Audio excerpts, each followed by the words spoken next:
I know.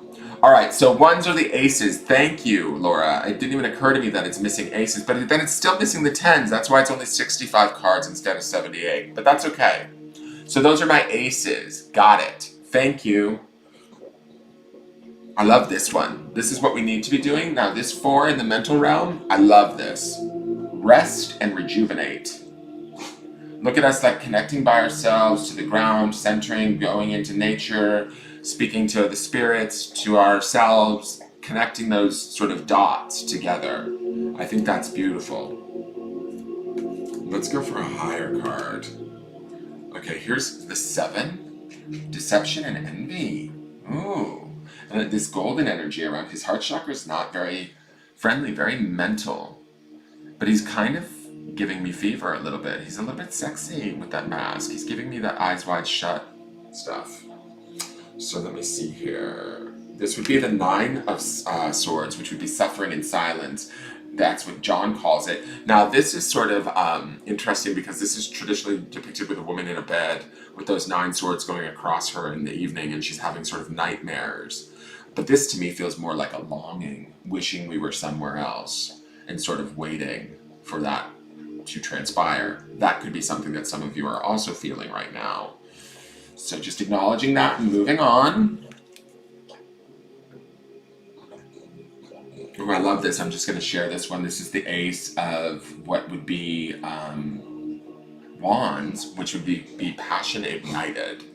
Look at her heart chakra set aflame and rising up into her throat, allowing her to sort of come full circle and ignite those passions within her at a spiritual level and be able to speak them, or at least not only speak them, but feel them from within. That's a beautiful card. Let me...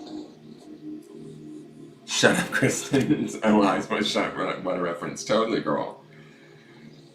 So here's the 4. Foundation and achievements, which is lovely. To me, that feels very balanced and nice. Taking care of the family, connecting. Here's one that we could use. The 7 of Wands, which is stand your ground. To me, the 7 of Wands always sort of depicts like hard work through spiritual effort. Or hard, work-placed hard work done, but this looks a little different to me. This stirs up a little bit of sort of that, some of the memes that I've been posting lately have been about this, the energy of the memes that I've been posting. The one about the lemons, if you haven't seen the lemon meme that I posted, where it's like, don't break eye contact, it has that vibe to it.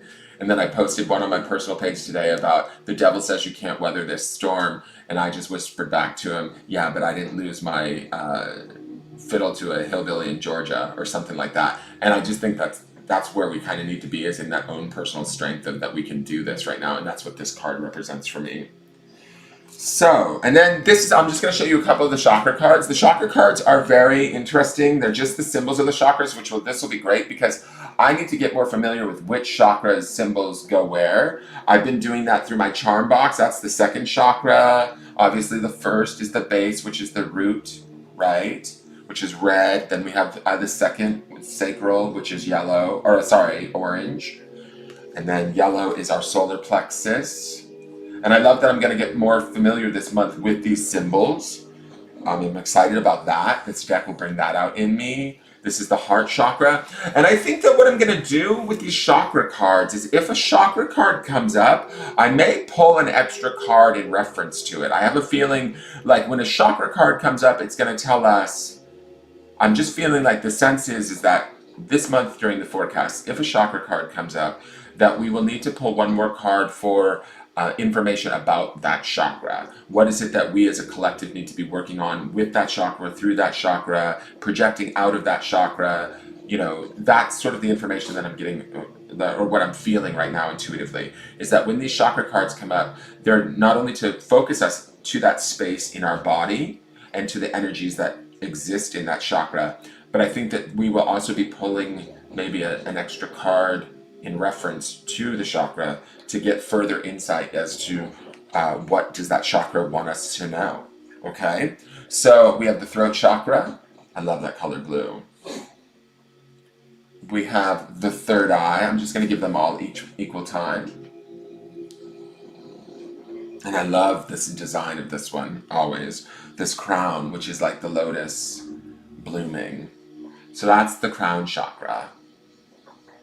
All right, so now that we've gone through the deck, I am going to shuffle really quick.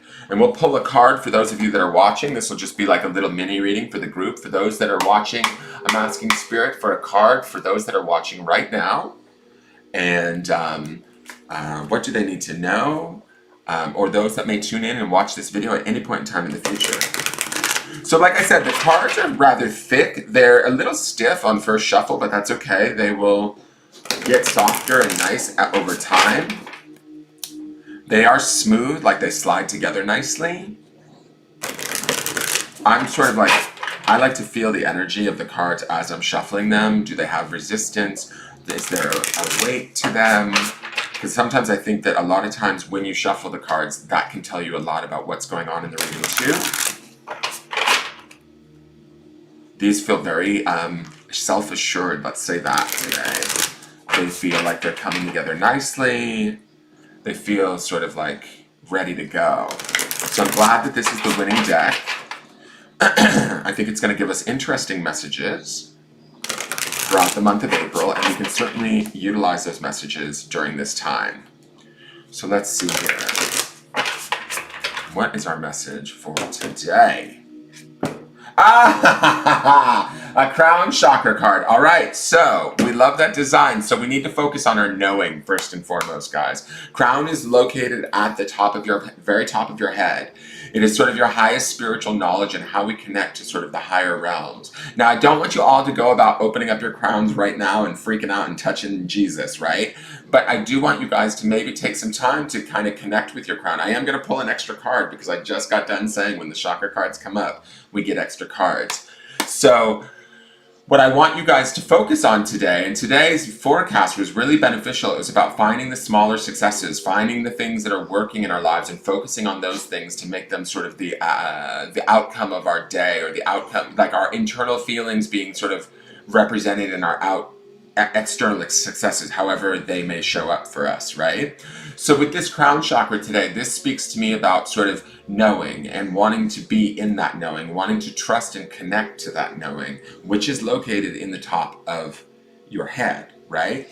This is your higher spiritual knowledge. It's a safe place to be. Remember, I would just say as a suggestion, when you do go there to visit, like through meditation or contemplation, spend some time up there and sort of ask a few questions, right?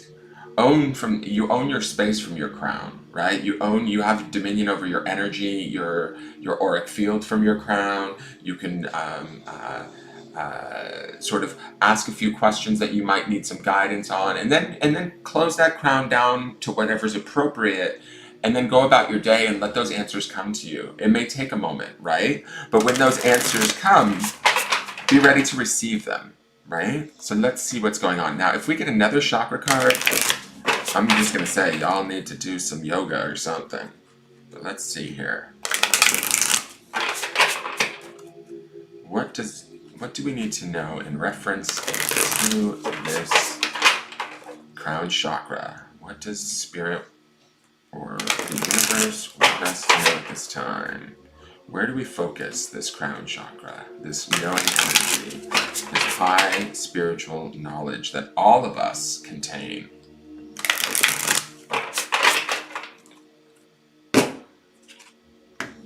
Mental conflict. All right. So what I want to say about this, twos are always relationships to self. That's just how I interpret them. I always think of twos. This would be the Two of Swords, technically, in a traditional deck. In John's deck, this is called mental conflict, right? So for me, I feel like this is us working through some of our mental conflicts, not to take it so literally, but through us working through our mental connection to self and getting more into our knowing, our spiritual knowing, versus the spinning sort of, see how we have his face? Let me get my pointer.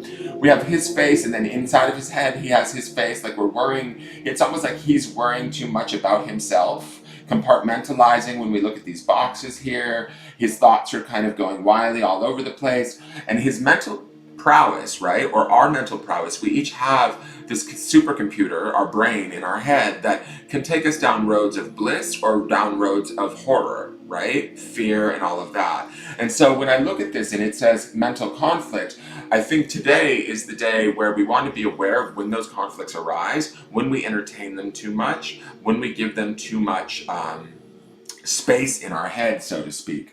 Maybe the focus is too much on ourselves and our own fear of how are we going to fare or what's going to happen to us. What we need to do is climb up into our seventh chakra, which is a more non-judgmental, less analytical space where we can sort of open up this flower or this lotus, this higher spiritual knowledge, and access those answers without having to go through the worry, go through the fear, go through the anguish, right?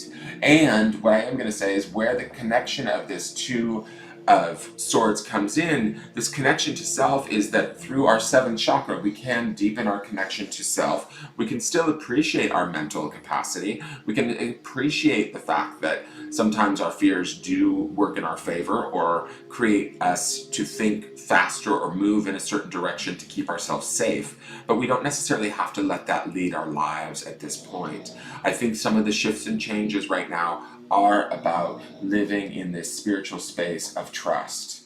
Not only trust of what's going on around us, but trust in ourselves, guys.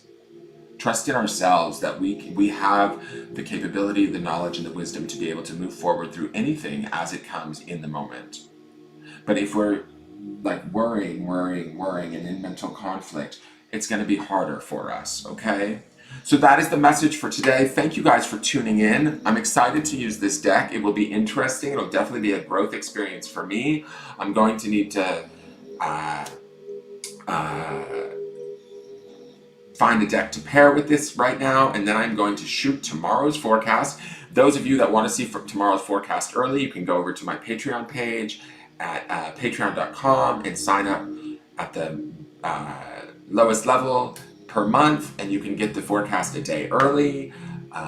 Patreon's a great way to support me. If you want to book a private reading, you can always message me at my business page. Please like, share, follow, subscribe. If you're on Facebook, go over to my YouTube channel and subscribe there. If you're on YouTube, go over to my Facebook business page and subscribe there. Just subscribe. Cross-watch, do all that stuff to support me during this time, because we want to make this real. Let me get you links so that you guys can do that easily. And that will be it for today for this video. I will be on later tonight to do the how I can help you hour or the Corona call-in. I'm not sure what we're doing tonight.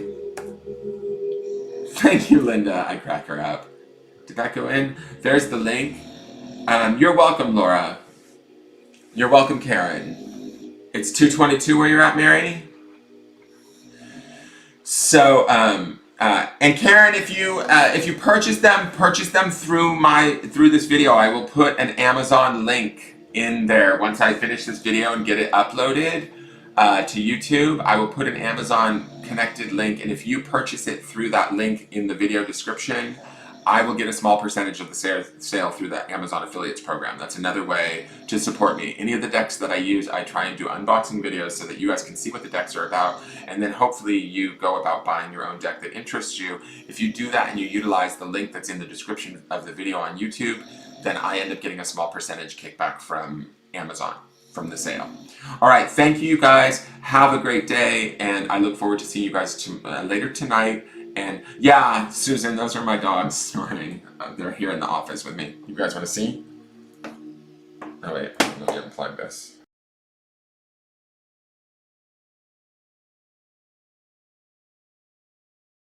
On the meditation chair.